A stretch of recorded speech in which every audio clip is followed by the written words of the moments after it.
Hello, friends. I am Shelley Clough, and today we are continuing on with our series of making one painting into 4 cards. We've already done this for poinsettias, for pine cones, and for Christmas lights. And today we are doing these cute greenery with some holly berries. I hope you enjoy this tutorial. I'm going to walk you through some of my supplies and we'll go ahead and get started. All right, so I just have my 9 by 12 inch piece of paper where I have lightly marked a line down the middle to help keep my painting centered as I go. I've got my starter palette here where I have all that info and the colors linked below. And I'm going to start out today with this Princeton Neptune brush in a size 8. So that is what we're starting with today. I have some colors I've mixed up here. This color mix might be the trickiest part of the whole painting. Because what I'm going for is kind of a grayish blue green, and I'm mixing some viridian green and a little bit of sap green, and then to sort of neutralize it, I'm using a little bit of quinacridone magenta. See how it starts to make it sort of that grayish tone? I'm just going to add a little bit more green, sort of playing in that balance there. But that's sort of the combo. You can also add a little bit of purple lake. Those sort of pinks and purples will help neutralize some of the vibrant green and get you more of this gray green. So I'm going to start with that color to make some of these eucalyptus leaves that we're going to put on here. And again, I want some spraying up and some coming down. So I'm going to start with making some really thin strokes with my brush, and then these big, wide kind of circle shapes. And I'm just kind of smushing my brush down and then having them come and connect to the branch. Sort of, a little bit more oval, but sort of circular. And I'm going to do a few of those on this side, just like a thin line, and then some of these circle shapes. I'm okay I'll leave little bits of white space out of that. And if they're a little bit funky shaped, that's okay. I like that. It adds a little bit of visual interest, and it just makes things look a little more organic when they're not totally perfect and symmetrical. So see, some of these are kind of lumpy and bumpy. That's okay. It just makes them look like real leaves. So I'm going to come over here, just trying to have them go in different directions, making sure I get some height on it so that it's going to fill up this card space that I have.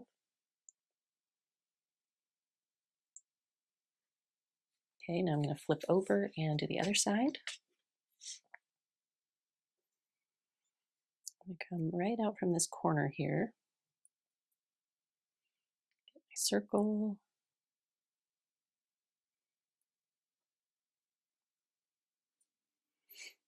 I had a lot of fun on the last video listening to you guys tell me where you're watching from and how you found the video. I love hearing that. It's always really fun to know how we have ended up in the same little corner of the internet together. I'd also love to hear what your watercolor experience is like. Are you totally brand new? Have you been playing for a while? Are you picking it back up after not having done it for a while? Are you more experienced and just kind of looking for fun ideas? All of that is so fun to hear about. Love feeling just a little more connected to all of you people out there on the internet. This is so fun for me. I had a neighbor stop by the other day, and his wife recently bought some watercolor supplies from me. And he was talking to my husband, and then he saw me and he said, "Hey, I heard your voice in my house the other night." And I thought, what? I was confused for a minute. And he said, "Yeah, my wife was watching one of your tutorials." And that made me so happy to hear. That was a big part of why I decided to start doing YouTube, is that so people that I love, or people I don't even know yet, would get to be a little bit creative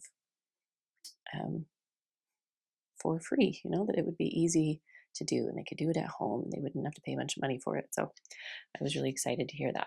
Okay, so there's my eucalyptus leaves.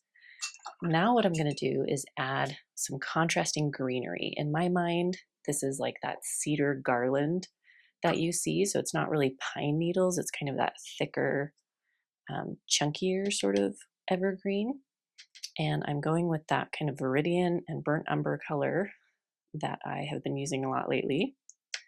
So this is viridian green and burnt umber, just getting it to be like a nice rich color. What I want it to be is a different tone, and then I'm going to have it be a different texture than my other greenery. So I'm going to come along and just start filling in some of that. And so what I'm going to do here is sort of make little zigzags with my brush. So see that it's not super detailed. It's kind of loose and playful, just going back and forth, doing little zigzag motions. Come up here. So I do those lines. It just sort of helps me have a path that I'm following along for my greenery. And I like it to be a little bit pointed at the top, and it can overlap over some of these leaves. Don't be afraid of that.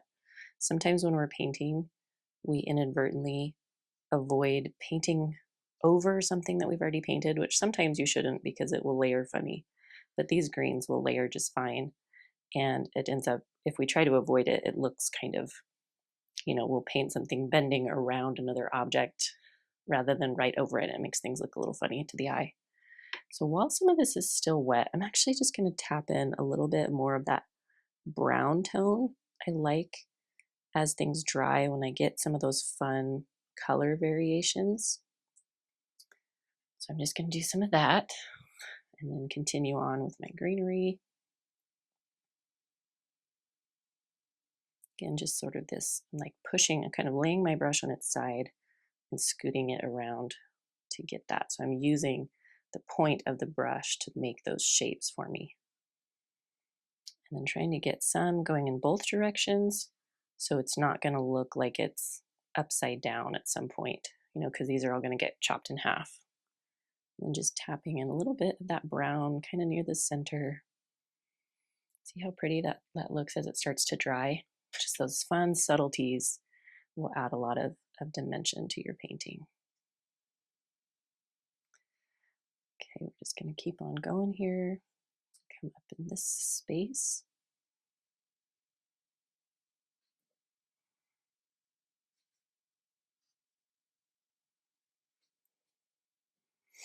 And then some kind of up over here.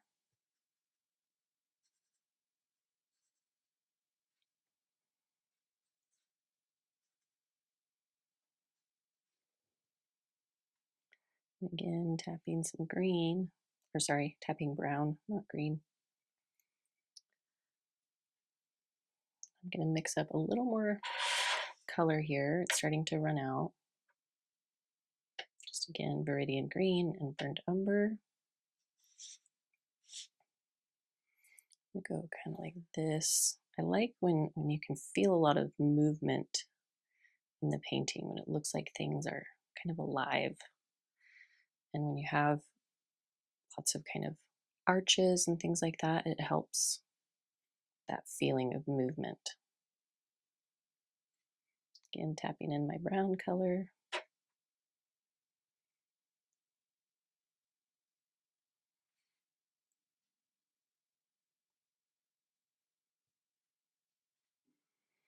Okay, it's looking fun. And now before I get too far, I want to add some red berries. So for my red, a lot of these Christmas reds I've been doing have been a combination of cadmium red and alizarin crimson. But these ones I want a little bit more of a berry red. So I'm going to do alizarin crimson and then a little bit of purple lake to pull it more to that purple side of things.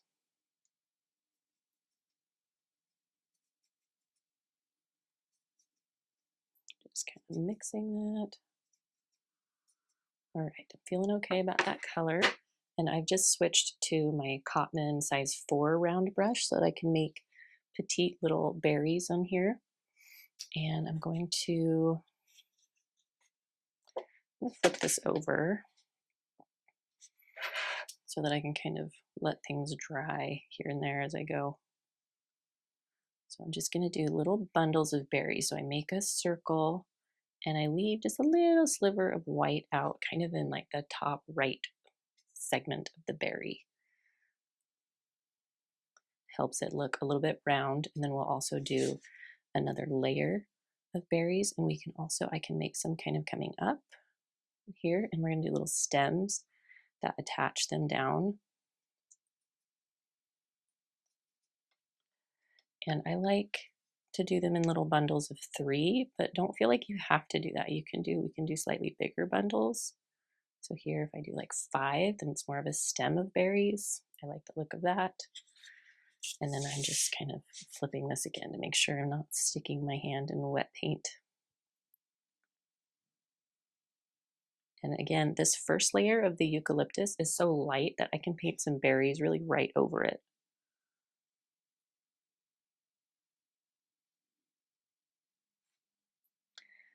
Okay, now I'm going to come up on this side.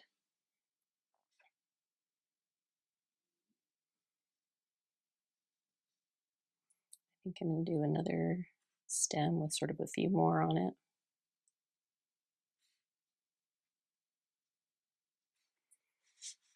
Okay, come over here.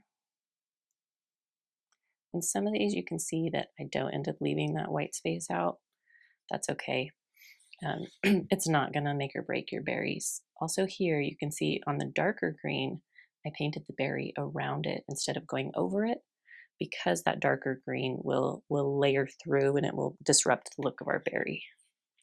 So like here, I was able to paint over because the eucalyptus is pretty light. It's not messing with my berry too much. I'm just gonna flip this one more time. Sorry if that makes you dizzy when I flip things around.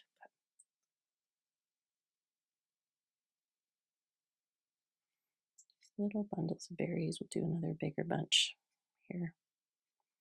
Just those 4 and then some over here. Try not to forget about your edges, because these cards do go all the way to the edge. It helps to make sure you have stuff happening on the edges. I'm going to add just a couple little berries on this side with that thought in mind. Okay, I feel like that's pretty good. I might add a few little berries kind of down in this middle section just to balance out some of the color here. Sort of like when you're arranging flowers, you know, you're sticking little things here and there, just trying to get it looking pretty and nice. That's sort of what arranging a painting is like. You have your basic elements, and then you sort of tuck things here and there to make it work. All right, now we're going to do little stems for these. And I want to make sure my stems are super tiny. And it's not necessary to change your brush this often, but when you have a bunch of brushes sitting around, why not? So I love these silver black velvet because they do such a good job at a really skinny little point. So I'm going to do that for adding little brown branches to these berries. And for my brown, I'm just going to get a bunch of this burnt umber and then add a little bit of Payne's gray to it. This burnt umber is still pretty warm of a brown, and if I add a little bit of Payne's gray, it kind of cools it off, makes it a richer, chocolatier brown. Okay, so now I've got that brown and my little tiny pointy brush. This is a size 6. I am just going to make little flicks for those berries. These ones, I'm not going to do anything for this because it's right on that center line. But on these, I am going to make the little flicks. And just remember to like alternate your directions, right? Like these berries, I want my stems coming down. But on this side, I want everything pointing towards the middle. See, I'm just doing little flicks to kind of like it's a little stem connecting them.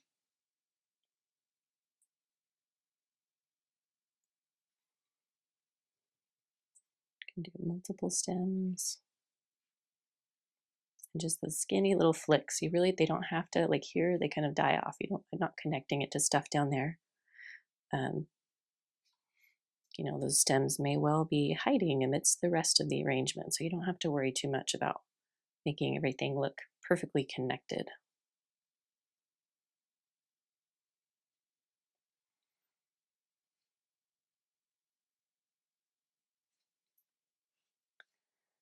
One more over here. Okay.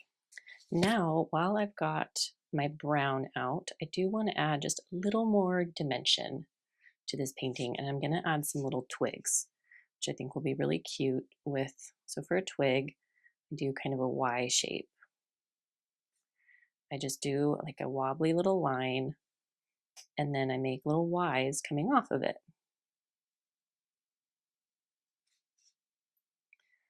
And here, just kind of crooked little lines, and then little tidbits coming off of it. And you can do that again and again with like the little Ys. So I have my main line coming down, and then I make a Y off of that. And then I make another one, and I can make a Y off of that, and so forth. You get it. And I generally, like, they're kind of crooked, but they're straight crooked, you know, they're not wobbly lines. They don't have waves in them. They just have little crooks and bends. And these stems are a great way to get some height on our cards so that we're filling up more of our paper when we go to put these on our frames or on the little card blanks.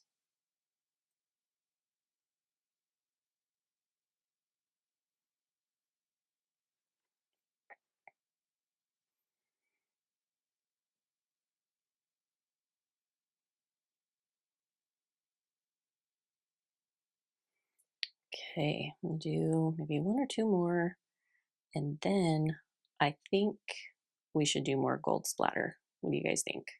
I have been loving the gold splatter. It's been really fun. And it just is perfect on these Christmas cards. So I'm actually going to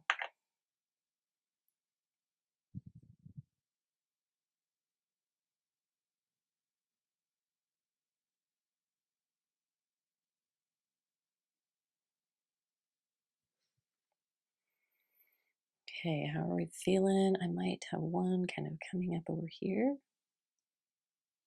A little bit of red on my hand there.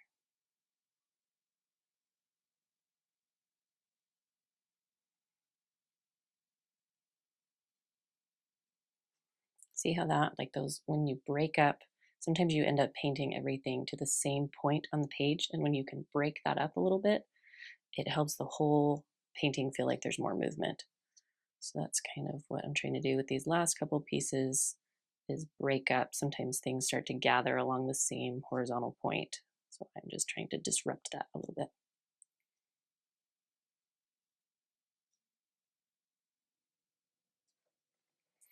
I'm gonna flip it over, see if I need some height on these, like right here would be a great place.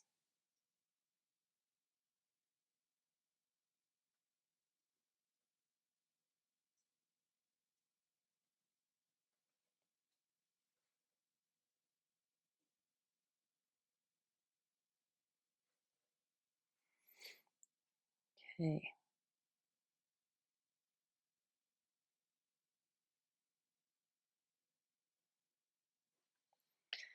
Feeling good about it. Now the last thing I want to do is add a little bit of shadow onto my berries, because once the berries dry, they start to look just a little bit flat.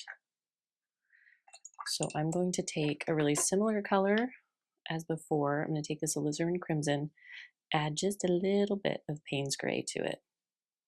So it's a really deep, adding just a little bit of purple lake too, a little bit of Payne's gray. So it's a really kind of deeper, moodier version of what we used before. Add a little bit of cadmium red. Color mixing is a little bit of a science and a little bit of an art. Okay, now for the shadow on my berries, I'm just going to come on this kind of bottom segment of the sphere and make like a little crescent shape on that bottom portion. Do you see how when I do that, it's like a little curve at the bottom of the berry? It suddenly makes them look more round. And I'm going to do everything on the top side first, and then I will flip and do it on the other side, and that will help me keep my shadows in the right place.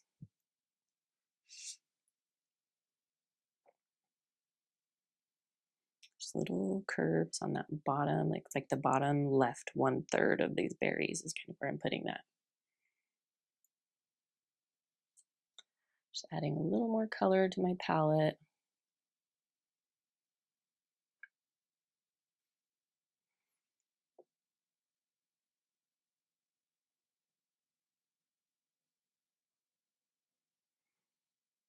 Okay, now I'm going to flip it over.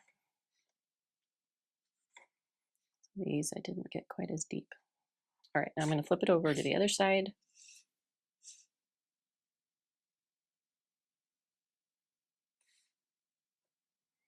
I love how much just 1 second little detail will change things.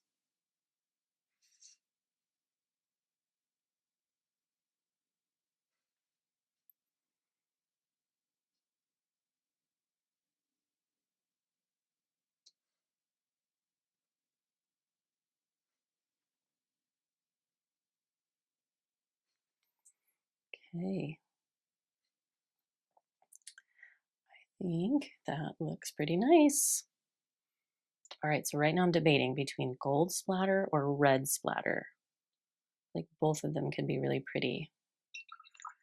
I'm gonna do the gold, but if you decide to try the red, you'll have to send me a picture and show me what it looks like, because I think this could do with a little more sprinkling of red as well. But I've got my little gold metallic here. I link that below if you want. It's by a company called Colors by Vita. And what I do is I just get a lot of pigment and then make sure to add water to it as well. So I have a nice puddle. So here's kind of what my puddle is looking like there. And I just load that brush up. And you'll want to clear out the space around your paper to make sure that you're not going to spray on anything you don't want splattered on. And then I just tap that on my finger.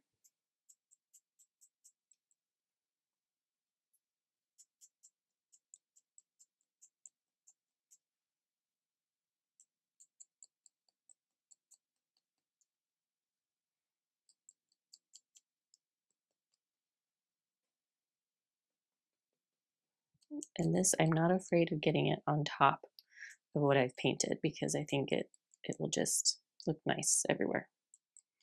Make sure you get enough on top here. This little corner over here. Okay, all right, so how fun is that? We've got our little glittery sparkles. I'm gonna let all of this dry, and then we are ready to chop it up. Okay, so we're back. The painting is all dry. I'm going to grab my paper trimmer here. And the first thing that I've been doing is trimming about a 1/2 inch off the top and bottom. It just makes them fit a little bit better. So because this is a 9-inch paper, I'm going to do it to the 8.5 mark, and then I will do it. When I talk about that mark, it's what I mean over here is I just find, like here is 8 inches, so I just line the paper up right there. And then cut that little 1/2 inch off. Uh-oh, that one didn't want to. Okay, now I get it with that middle line I made before, and I can actually just barely see it.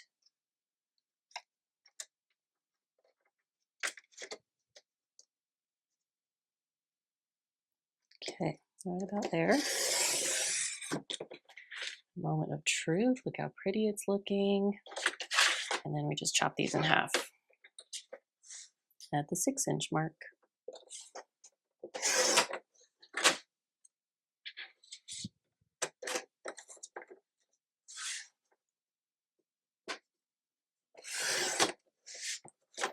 Okay, I think those are looking very pretty. Now I'm going to get my card blanks and we'll glue these on.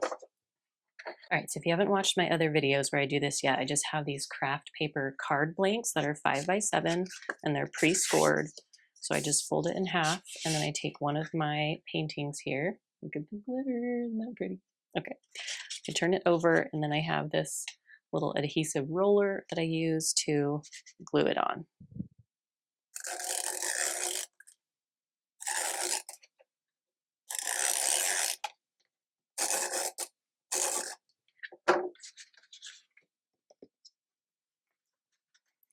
And I just sort of eyeball, make sure it's straight and pretty centered, and press it on. There is card number 1. Look how pretty that turned out. Okay, now I'm going to go through and finish up the rest of them.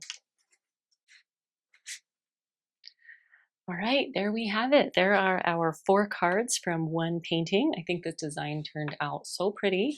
I hope you enjoyed this tutorial. I would love to hear any thoughts or questions that you have in the comments. I hope you subscribe to the channel, and we will see you all in the next video. Thanks so much for watching.